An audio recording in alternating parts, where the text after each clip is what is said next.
எனக்கு அன்பான தேவ பிள்ளைகளே, இயேசுவின் அன்பு சகல பாவங்களை நீக்கி நம்மை சுத்திகரிக்கும். ஆமென். இயேசு உங்களை அழைக்கிறார் என்று. என் மகளே, என் மகனே, நீ வா. ஏன் வருத்தப்படுகிறாய்? நீ என்ன பாவம் செய்திருந்தாலும் நீ என்னிடத்திலே வா. நான் உன்னை கழுவி சுத்தப்படுத்துகிறேன்.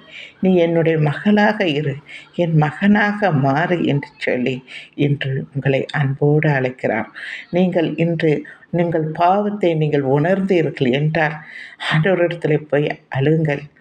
நீங்கள் அதற்காக ஒரு கோயிலுக்கோ ஆண்டவருடைய சிலை முன்னாடி போய் நிற்கணும்னு அவசியமில்லை. உங்கள் அறை வீட்டு கதவை பூட்டிக்கொண்டு நீங்கள் அழுங்கள்.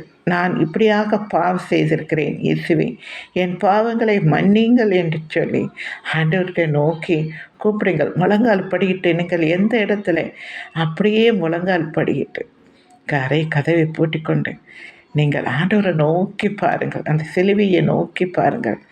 உங்களுடைய இரத்தம் என்னுடைய சரீரத்திலே பாய கடவுது. என் பாவங்களை என்னை மன்னித்து என்னை சுத்தப்படுத்துங்கள். என்னை உம்மை போல மாற்றுங்கள். உம்மை போல எல்லாவற்றிலும் பரிசுத்தமாக இருக்க எனக்கு உதவி செய்யுங்கள் என்று ஆண்டவர்கிட்ட நீங்கள் உங்களை ஒப்புக்கொடுங்கள். ஆண்டவர் இன்றைய உங்கள் பாவங்களை கழுவி உங்களை சுத்தப்படுத்தி உங்களை மகனாக மகளாக ஏற்றுக்கொள்வார்.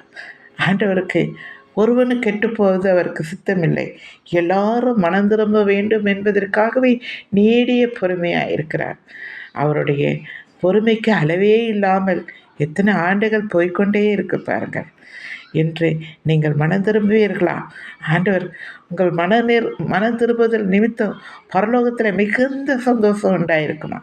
நீங்கள் அந்த சந்தோஷத்தை ஆண்டவருக்கு பரலோகத்தில் கொடுங்கள். நீங்கள் ஆண்டவருடைய பங்காய் மாறுங்கள். நீங்கள் பரலோகத்தில் ஒரு தகுதியுள்ள பிள்ளைகளாய் மாறுங்கள். இதைதான் ஆண்டவர் விரும்புகிறார். இதைதான் உங்களிடத்தில் ஆண்டவர் கேட்கிறார். உங்களிடத்தில் வேறு எதுவும் ஆண்டவர் கேட்கவில்லை. உங்கள் உள்ளம் பரிசுத்தமாய் இருக்க வேண்டும் என்பதே ஆண்டவர் விரும்புகிறார். சரிங்களா? இன்றைய ஆண்டவரத்தில் உங்களை ஒப்புக்கொடுங்கள்.